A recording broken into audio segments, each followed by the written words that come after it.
नमस्कार मित्रांनो, आज आपण ऐकणार आहोत भगवान श्रीकृष्ण आणि सुदामाचे पोहे यांची कथा। सुदामा एक गरीब ब्राह्मण होते। त्यांचं जीवन खूपच कठीण चाललं होतं। त्यांच्याकडे खाण्यासाठी सुद्धा पुरेसे अन्न नव्हते। एके दिवशी त्यांच्या पत्नीने त्यांना सांगितलं, कृपया तुमच्या मित्राकडे म्हणजे श्रीकृष्णाकडे जा। ते आता द्वारकेचे राजे आहेत, कदाचित ते आपली काही मदत करतील। सुदामा संकोचले।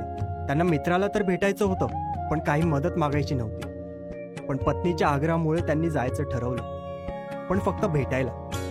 घरात थोडे पोहे होते, तेच त्यांच्या पत्नीने एका छोट्या कपड्यात बांधून दिले, श्रीकृष्णासाठी भेट म्हणून। सुदामा अनवाणी रखरखीत उन्हात लांबचा प्रवास करून द्वारकेला पोहोचले। फाटकी कपडे, धुळेने भरलेले शरीर, ते पाहून द्वारावर उभ्या असलेल्या सैनिकांनी त्यांची थट्टा केली। पण जेव्हा श्रीकृष्णांना कळालं की त्यांचा प्रिय मित्र सुदामा आला आहे, ते क्षणाचाही विलंब न करता त्याच्याकडे धावत आले। श्रीकृष्णांनी सुदामाला घट्ट मिठी मारली, डोळ्यातून अश्रू वाहत त्यांचे पाय धुतले। सुदामाला राजमान्य सन्मान दिला। दोन्ही मित्र उशिरापर्यंत बसून गुरुकुलातील आठवणींमध्ये रमले। श्रीकृष्णांनी विचारलं, सुदामा, माझ्यासाठी काही आणलं आहेस का? सुदामा लाजून गेले। त्यांनी थरथरत्या हातांनी तो पोह्यांचा छोटासा गाठोडा काढला। श्रीकृष्णांनी ते ताबडतोब खाल्ले आणि म्हणाले, मला इतकं चविष्ट अन्न कधीच मिळालं नव्हतं। हे प्रेमाने भरलेलं आहे।